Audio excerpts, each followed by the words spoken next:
Hello, this is Angelia, and you are listening to or watching the podcast Why You Do What You Do, the podcast that talks about psychology and human development. Last time we were talking about growing up in hard times, and so we're going to take up on that again. Boys who got jobs to help out became more independent and were better able to escape the stressful family atmosphere than girls. And this was during the Great Depression because boys were getting out and getting jobs to help the family, and they realized that that job and the money it was bringing in was their escape. They could get out. I know a family who where the child was working outside of the family, and because the father didn't want to take everything from the child, they had a conscience. He was giving half of his income to the parents, and then that way he had half of the income to spend. And so, he got himself a car. He would go out and, eat with his friends and things like that. So, that actually helped him build some self-esteem. Whereas before he was feeling really bad because they were, living on this farm and it was poor and, everybody was depressed. And so he saw that as his way out. Girls helped at home. And unfortunately, during the Great Depression, there was not sexual equality. The girls helped at home. They did cooking, cleaning, sewing, whatever needed doing around the house. As adults, these boys were strongly work-oriented, but also valued family activities and cultivated dependability in their children. So they learned that you could come through hard times. So that helped them. I was talking about a neighbor the other day, with stick-to-itiveness is what he called it, where you just do what needs to be done. And, you grow closer during hard times. So this helped family to stay closer usually. Of course, any stressor can cause problems. So, that helped them to foster dependability in their children. It's like you need to be there for your family. They might depend on you. You need to be a dependable person that people can rely on, because in their day, it was kind of a life or death situation.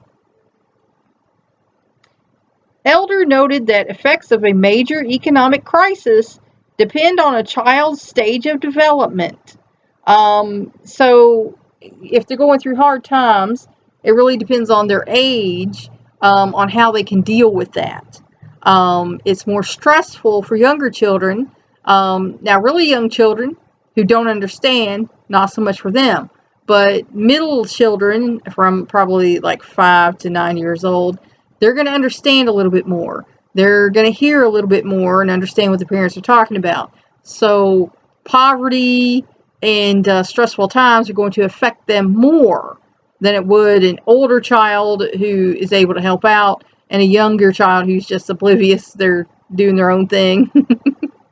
So that's going to affect them more between those ages, because they're going to be able to understand what's going on and there's nothing they can do about it, The children in the Oakland sample were already teenagers during the 1930s.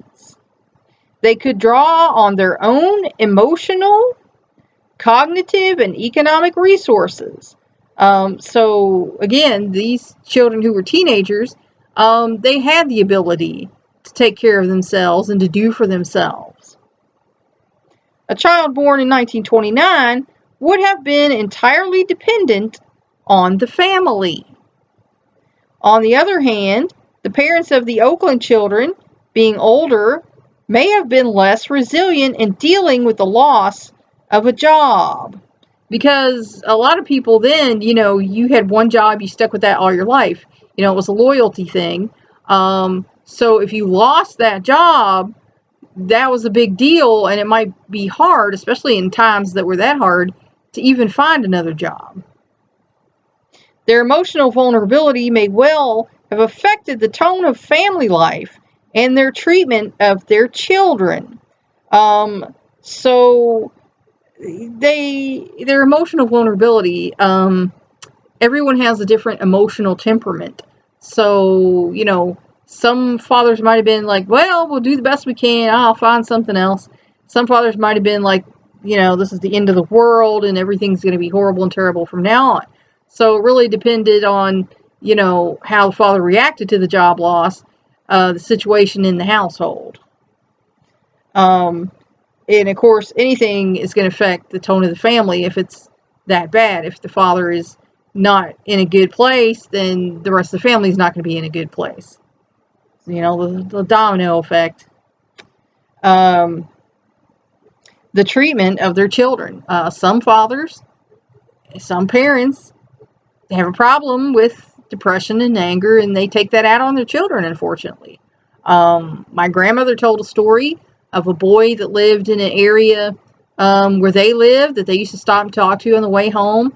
And eventually they found out when they didn't see this boy anymore, they heard from his sister that the father had beaten him to death because he caught him goofing off and not working on the farm.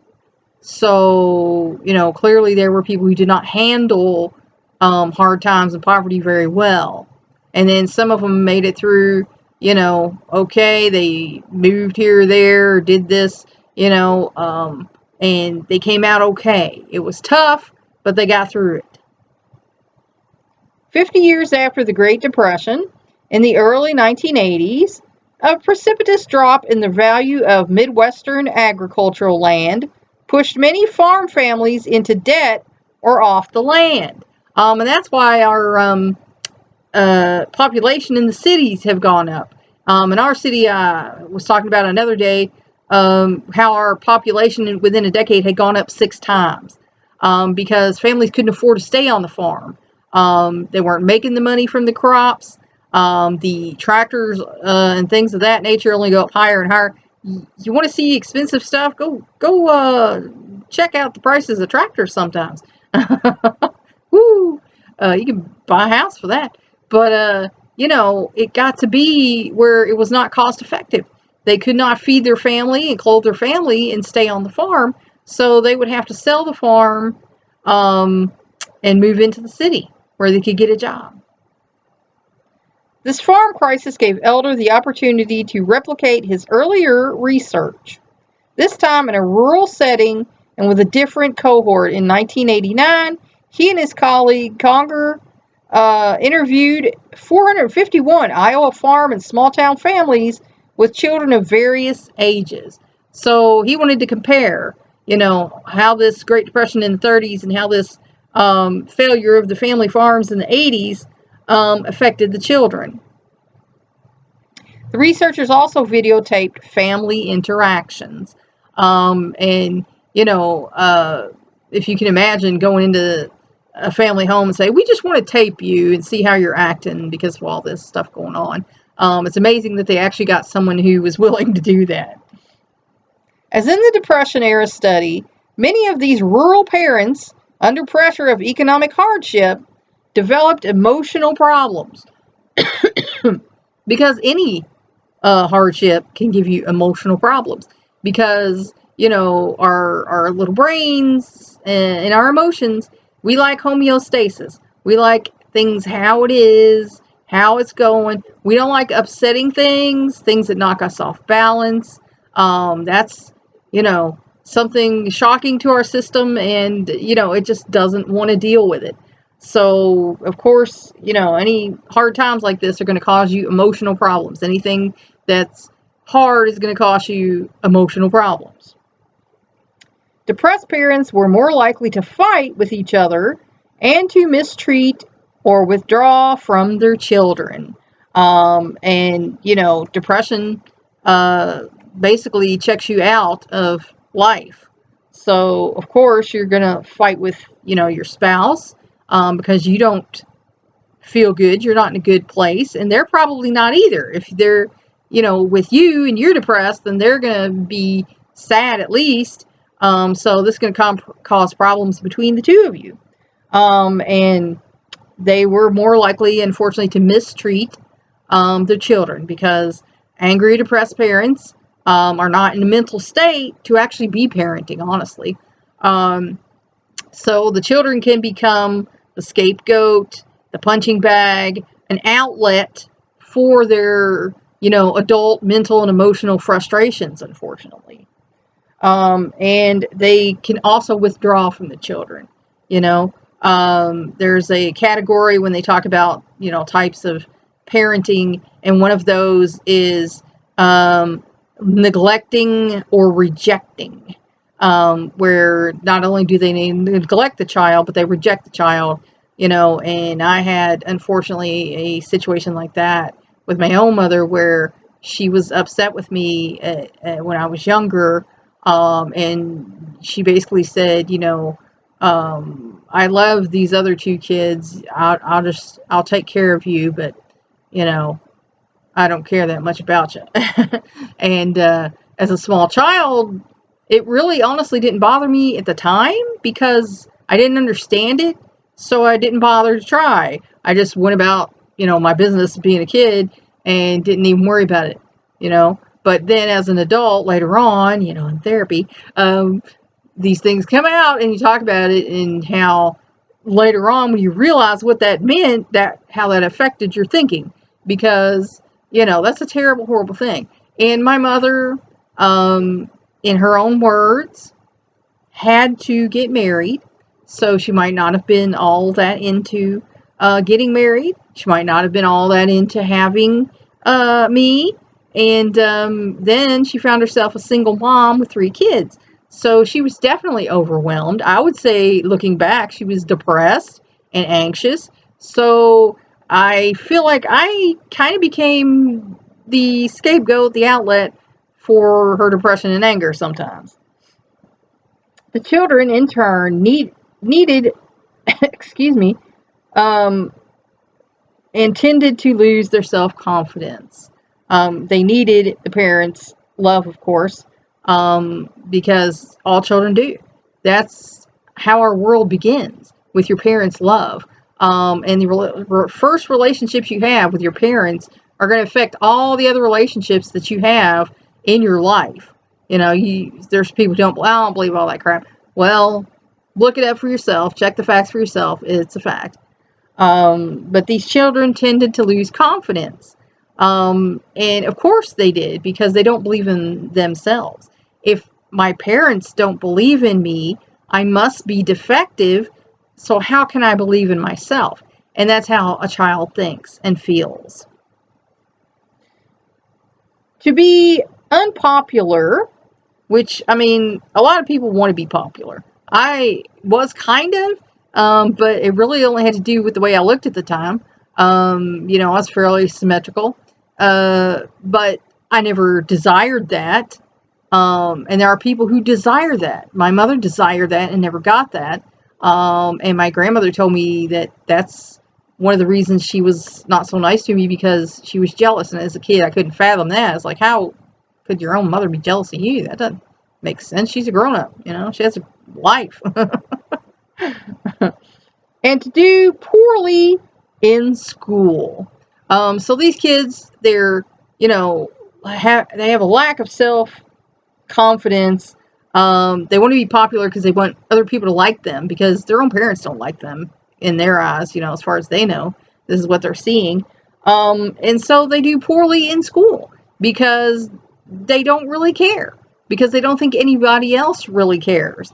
So these children growing up in this time, they were really, unfortunately, being abused by their parents, whether the parents were aware that that's what they were doing or not. But there was a cohort difference. Whereas in the 1980s, this pattern of parental behavior fit both mothers and fathers. In the 1930s, it was less true of mothers, whose economic role before the collapse had been more marginal. Because, like I said, in the 30s, women, most of them were not out there working. So the mom was holding down the fort at home. She's keeping the home fires burning. That's what she had always done. The lion's share of the stress was on the dad, because the dad was the breadwinner, had to bring the money in. But then in the 80s, most people were working. Most people were having some money coming in. I know some people who were farming back in the 80s, and the wives were making quilts. The wives were, sewing and canning food and selling that. So not only was the husband farming and doing the crops, but the wife was also creating and had her own money coming in. So, when these two things stopped happening, that was going to affect both of them. Elders' work, like other studies of the life course, gives researchers a window into processes of development and their links with socioeconomic change. Because when there is socioeconomic change, that does affect development. Excuse me, my allergies are rough today. My goodness. And the children are going to suffer. The adults are suffering, but the children are suffering because the adults are suffering. The farm crisis study continues, with the families being interviewed yearly. Eventually, it may enable us to see long-term effects of early hardship on the later lives of people who experienced it at different ages and in varying family situations. So they're trying to see, what is the best outcome for these younger ones, these middle ones, these later ones. And we can kind of know how that goes. Is like if you're an old enough child to understand what's going on, but not old enough yet to do anything about it, that puts you in the hardest hit area. And there are major cultural events within our life that shape the lives of families and children. And they like to study these things. So, that was a terrible time in time, and it affected a lot of people. And that's why it was given the name, the Great Depression. And in the 80s, when there were lifestyle changes happening with the family farms, that changed people's way of lives. So that was also impacting them. So these are two things, that have happened, in the past century, that have affected a whole group of people. And, if you're like my children like to talk about the boomers. They feel like the boomers are selfish and have a bad attitude. And that's because they came up a certain way, and then my children came up a certain way. And their views on things don't necessarily agree with each other. Now I have taught them to be respectful, and just listen to people. And like I tell them, even a broken clock is right twice a day. This person might have a point. Just at least be respectful and listen. Normative and non-normative influences. As we have pointed out, development has many roots. And, again, biological and experiential. To understand similarities and differences in development, we must look at influences that impinge on many or most people, and at those that touch only certain individuals. Because there are some things that are across the board, like the Depression, that affected everyone in this country at that point in time. And then there are things that affect only individual people, such as with, the farms, only that individual family. And then these other ones here, that was more individual, because not everybody was a farmer, not everybody was affected. But there are things, that each individual can relate to, but that doesn't necessarily mean, you understand what this person is going through. We also need to consider influences of time and place, because, like I said, if you grew up in a time that was bad versus like my grandparents who were older, remember the Roaring 20s when things were good when they were younger, versus when they got older, and the 30s was much harder. So it's all about the time you came in, and I came in a time when things were pretty good, and people were pretty affluent. So they would have thought my time was a little frivolous, and it probably was. A normative event or influence is experienced in a similar way by most people in a group. Normative age-graded influences are highly similar for people in a particular age group. They include biological events such as puberty. If we live long enough, we're all going through puberty. And menopause, and that's for women. Men, there's science that says they have a menopause, but in general, men aren't doing menopause, and it's not great, I'll tell you that.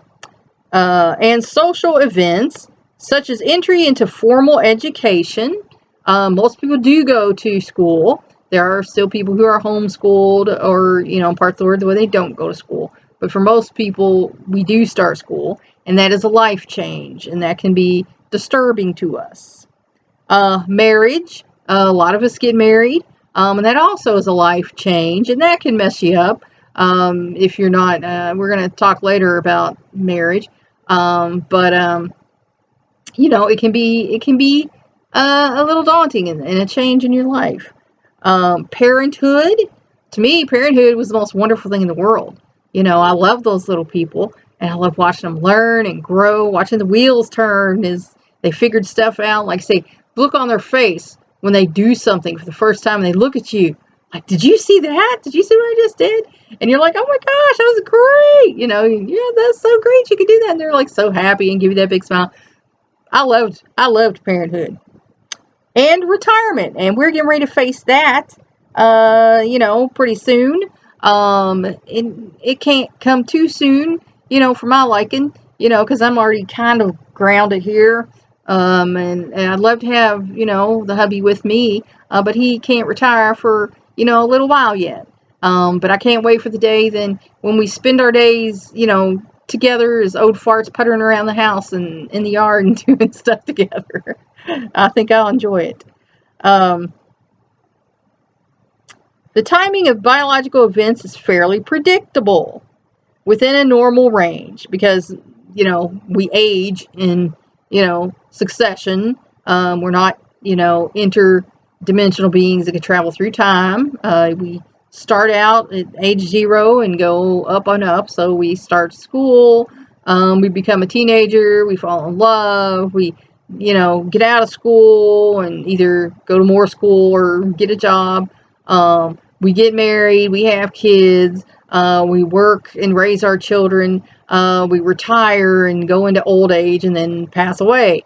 It's, pretty linear existence here.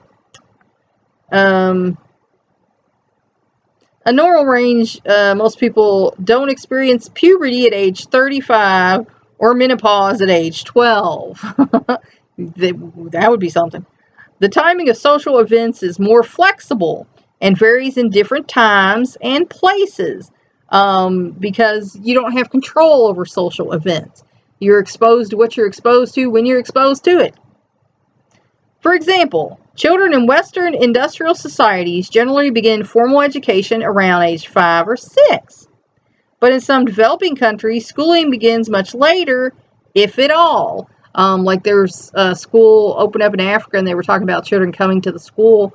And one of the youngest kids there was already 8 years old. And one of the older children who had just started was like 15 years old. So they have to go as the opportunity becomes available to them. So they might not start at, like 6, like everybody here in America does. Normative history graded influences are common to a particular cohort, a group of people born around the same time, such as during the Great Depression.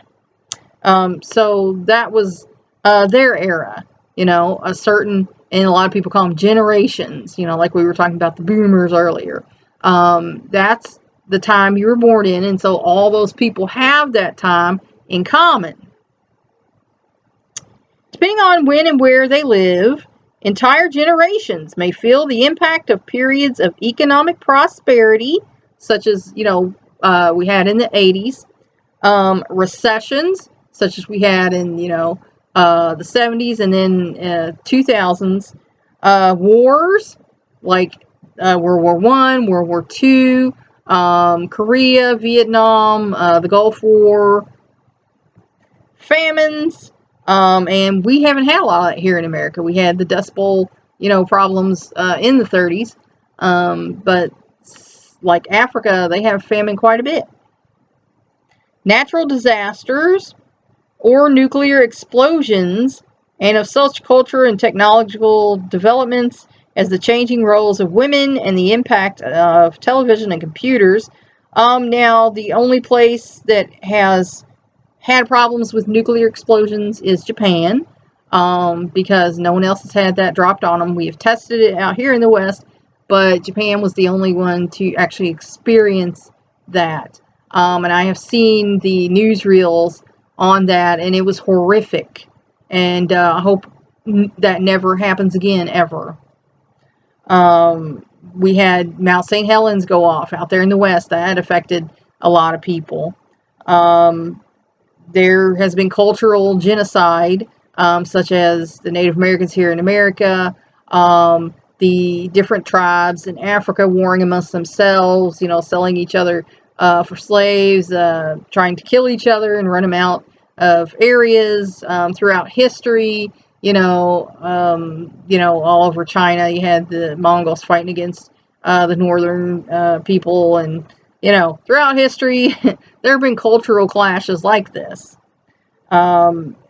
Technological developments change. Like, I had computers my senior year in high school. That's the first year we had computers in the high school. Then we went to computer lab.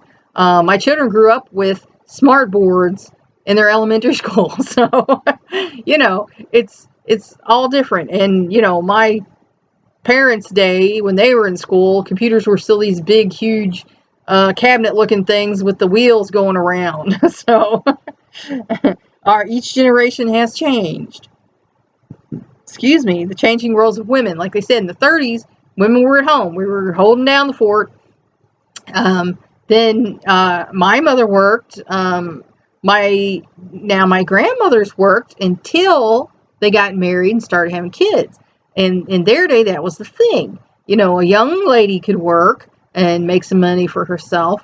But once she got married, started having kids, she had to quit work because she had to take care of the husband and kids. So, talk about some sexual inequality there.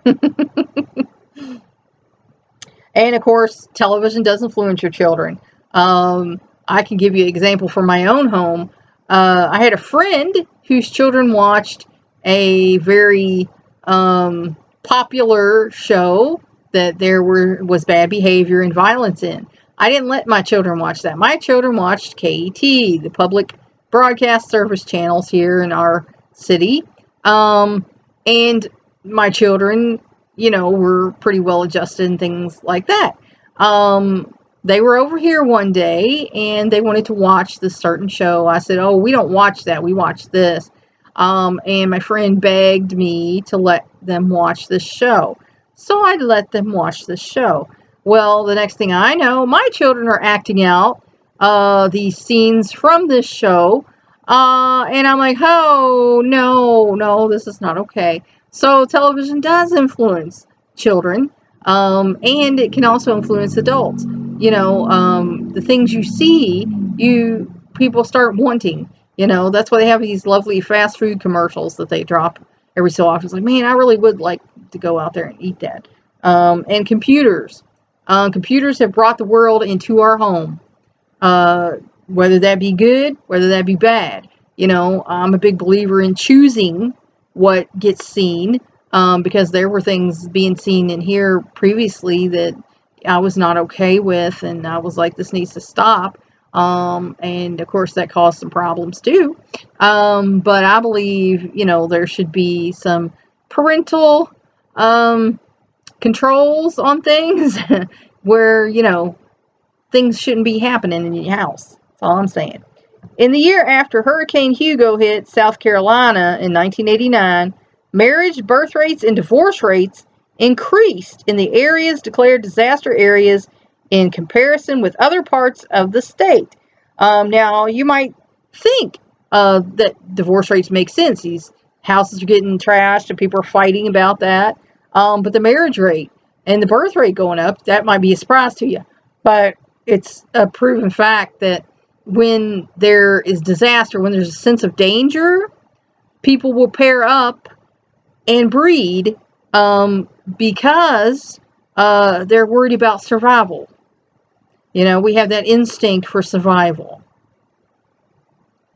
Apparently, then, a life-threatening, non-normative event can motivate people to make life-changing decisions.